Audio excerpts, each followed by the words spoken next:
बघा आपण जवळपास इन क्वाड्रॅटिक इक्वेशन्स यामधलं प्रॅक्टिस आहे 2.1.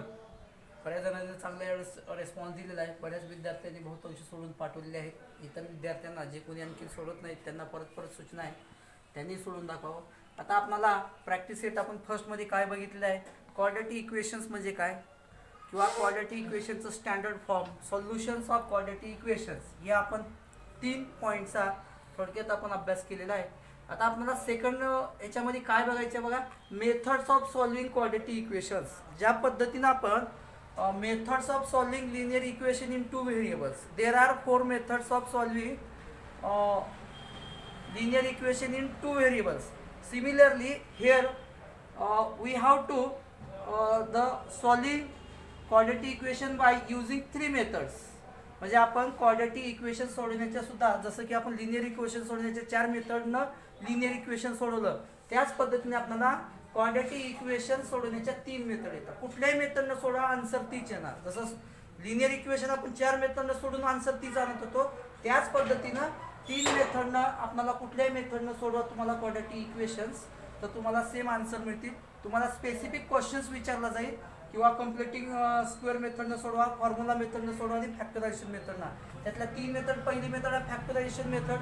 ह्याचं की जे की आपण 9वीला शिकलेलं आहे. 9वीला जे आपण क्वाड्रॅटिक पॉलिनॉमिनल्स जी आपण एक प्रॅक्टिस सेट होतं, त्यामध्ये बराचसा भाग, जवळपास याचा 99% भाग त्या ठिकाणी आपण याचा वापर केला आहे. एकदम इझी गोईंगमध्ये मेथड आहे ते. कम्प्लिटिंग स्क्वेअर मेथड ही थोडंसं नवीन भाग आहे, मी तुम्हाला सांगतो नेक्स्ट प्रॅक्टिस सेटमध्ये. आणि थर्ड मेथड आहे फॉर्म्युला मेथड. या फॉर्म्युलावर डिपेंड आहे. म्हणजे क्वाड्रॅटिक इक्वेशन सोडवण्याच्या 3 मेथड येतात, factorisation method, completing square method आणि फॉर्म्युला मेथड. या 3 मेथडचा वापर करून आपल्याला क्वाड्रॅटिक इक्वेशन सोडवायचं आहे. तिन्ही मेथडपैकी ज्या मेथडनं विचारलं त्याच मेथडनं आपल्याला सोडवणं गरजेचं आहे. बघा आपल्याला आता पहिली मेथड बघायची आहे, solutions of quadratic equation by factorisation. म्हणजे फॅक्टरायझेशन मेथडनं क्वाड्रॅटिक इक्वेशन सॉल्व्ह करायचे. त्यासाठी आता समजा एक आपल्याला हे क्वाड्रॅटिक पॉलिनॉमिनल आहे, x² - 4x - 5. हे आपल्याला गिव्हन क्वाड्रॅटिक पॉलिनॉमिनल आहे. ह्या क्वाड्रॅटिक पॉलिनॉमिनलचे 2 त्याचे लिनियर पॉलिनॉमिनल फॅक्टर आहेत. म्हणजे ह्या क्वाड्रॅटिक पॉलिनॉमिनलचे हे 2 लिनियर फॅक्टर मिळाले. म्हणजे थोडक्यात ह्या दोघाचा जर गुणाकार केला तर आपण थोडक्यात हे क्वाड्रॅटिक इक्वेशन मिळतं.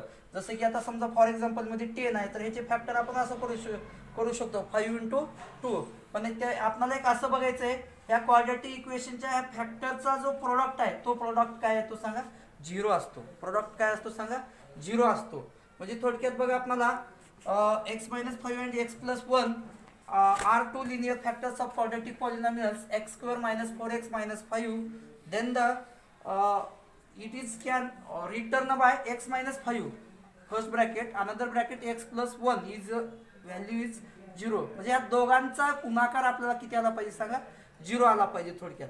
म्हणजे थोडक्यात आपण असं म्हणू शकतो x - 5 = 0 किंवा x + 1 = 0. मग आता दोघांचा 0 म्हणलं, ह्या दोघांचा गुणाकार 0 म्हणण्यापेक्षा दोघांपैकी एक फॅक्टर कसा असला पाहिजे, 0 असला पाहिजे. त्यावेळेस आता समजा 5 × 0 असेल तर ह्याचा प्रोडक्ट काय सांगा, 5 × 0 = 0. म्हणजे हा दोन फॅक्टरचा गुणाकार 0, म्हणजे दोघांपैकी एक फॅक्टर कसा असणार आहे सांगा, 0 असणार आहे. म्हणजे आपण ह्याची तर किंमत 0 घेतला आणि ह्याची किंमत 0 असण्याची शक्यता आहे. x = 5 और x = -1. मग ह्याचे काय येतील सांगा, थोडक्यात आपल्याला सोल्युशन्स मिळतील आपल्याला. प्रॅक्टिस सेट 2.2 याच्यामधलं पहिलं क्वेश्चन्स आहे. पहिला प्रश्न आहे, solve the following quadratic equation by using factorisation method. त्यातलं मी पहिलं एक्झाम्पल तुम्हाला सोडून दाखवतो, बाकी एक्झाम्पल तुम्ही सोडवण्याचा प्रयत्न करा. आता पहिले एक्झाम्पल बघा, x² - 15x + 54 = 0. आपल्याला given quadratic equations in a standard form, convert into in a standard form. म्हणजे दिलेला क्वाड्रॅटिक इक्वेशन्स आपल्याला काय करावं लागेल सांगा, सुरुवातीला स्टँडर्ड फॉर्म मध्ये करावं लागेल. काही तुम्हाला क्वाड्रॅटिक इक्वेशन स्टँडर्ड फॉर्म दिले नसतील तर ते तुम्हाला करता येणं गरजेचं आहे, जे की आपण प्रॅक्टिस सेट 2.1 मध्ये शिकलो. आता हे इक्वेशन्स ऑलरेडी काय केलं आहे आपल्याला, स्टँडर्ड फॉर्म मध्ये दिले. स्टँडर्ड फॉर्म दिल्यानंतर मग तुमच्या लगेच लक्षात आलं पाहिजे कोएफिशियंट, ए चा कोएफिशियंट काय आहे, बी चा कोएफिशियंट काय आणि कॉन्स्टंट टर्म सी चा काय. Here A is a coefficient of A is 1, coefficient of B is -15 आणि constant term C, coefficient of C means value of C is 54. म्हणजे ए ची किंमत 1 आहे, बी ची किंमत -15 आहे, सी ची किंमत काय 54. मग आता काय करायचं, ए × सी, थोडक्यात म्हणजे ए आणि सी चा गुणाकार, ए ची किंमत बघा 1 आहे आणि सी ची किंमत आहे 54, हे सगळ्यात महत्त्वाचं. म्हणजे आपल्याला काय मिळालं सांगा 54. या 54 चे असे दोन फॅक्टर पाडायचे, 54 चे असे दोन फॅक्टर पाडायचे, त्यांचा प्रॉडक्ट प्लस 54 आला पाहिजे आणि ॲडिशन, थोडक्यात ॲडिशन किंवा सबट्रॅक्शन -15 आली पाहिजे. असे दोन बघा. आता 54 चे फॅक्टर पाडायचे थोडक्यात. आता 54 चे काय काय फॅक्टर येतात आता आपल्याला माहिती आहे.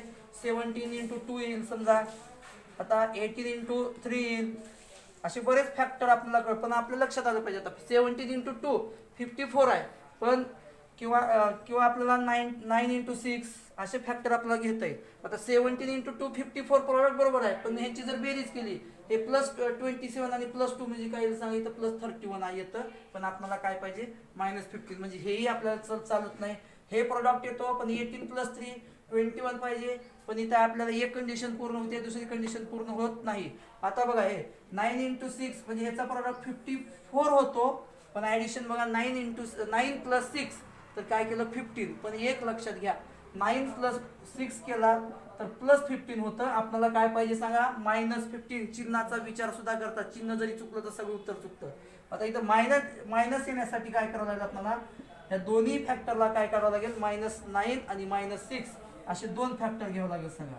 -9 आणि काय घ्यावं लागेल सांगा, हे -9 आणि -6. बघा आता -9 × -6 = 54 येईल. यांचा प्रोडक्ट काय आला -9 × -6 54 आला, आणि -9 आणि -6 यांची जर ॲडिशन केलं तर -15 म्हणजे करेक्ट फॅक्टर आपल्याला सापडले. आता हे फॅक्टर जर पाडल्यानंतर बघा एक थोडक्यात क्वाड्रॅटिक पॉलिनॉमियल ज्या पद्धतीने सॉल्व्ह केलं त्याच पद्धतीने सॉल्व्ह करायचं. x², आता हे -15x, ह्याचे जे दोन फॅक्टर आपण दोन फॅक्टर बाजूला केले म्हणजे ह्याचे दोन फोड केली थोडक्यात. तर काय करायचं, हे -9x आणि -6x नवीला आपण शिकलो त्या पद्धतीने. बघा हे -15x चे म्हणजे व्हॅल्यू चेंज नाही झाली, इक्वेशन झाली पाहिजे, या इक्वेशनची व्हॅल्यू चेंज नाही झाली पाहिजे. -9x -6x म्हणजे -50x आलं. पुन्हा कॉन्स्टंट टर्म 54 = 3 म्हणजे 3 टर्मचे 4 टर्म्स आपण केलं. दोघांच्या पेअर करायच्या. सेम क्वाड्रॅटिक पॉलिनॉमियल सारखंच आहे. आता ह्याच्यात कॉमन काय निघालं, अगोदर कोएफिशियंट मध्ये 1 आणि 9 म्हणजे 1 निघत, आपण 1 लिहायचं नसतो. व्हेरिएबल मध्ये x निघालं कॉमन. आता ह्या x ने ह्याला डिवाइड करा आलेला, ह्याच्यातल्या x² / x म्हणजे x राहिला, इथं -x कॅन्सल, इथं 9 आला बघा. आता इथं ही पहिला शक्यतो पहिला कोएफिशियंट काढायचा, इथं 6 निघाल. व्हेरिएबल मध्ये 6 कोएफिशियंट मध्ये 6 निघाल, व्हेरिएबल मध्ये काहीच निघणार नाही. इथं x आहे पण इथं काहीच नाही.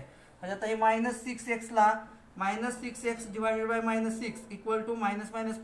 = -+ आलं, म्हणजे इथं येईल.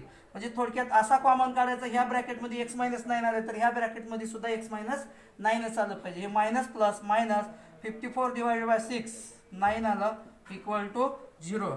Therefore x - 9 first bracket, same common bracket निघाला. आता इथं दोन आपला टर्म आहे, दोन टर्म मध्ये x - 9 is common.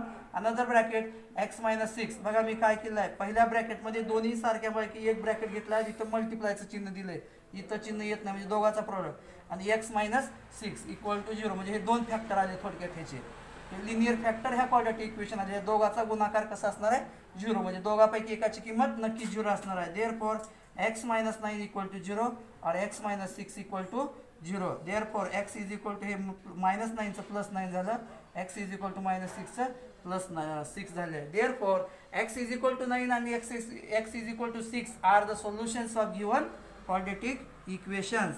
x = 9 and x = 6 are the solutions of given quadratic equation.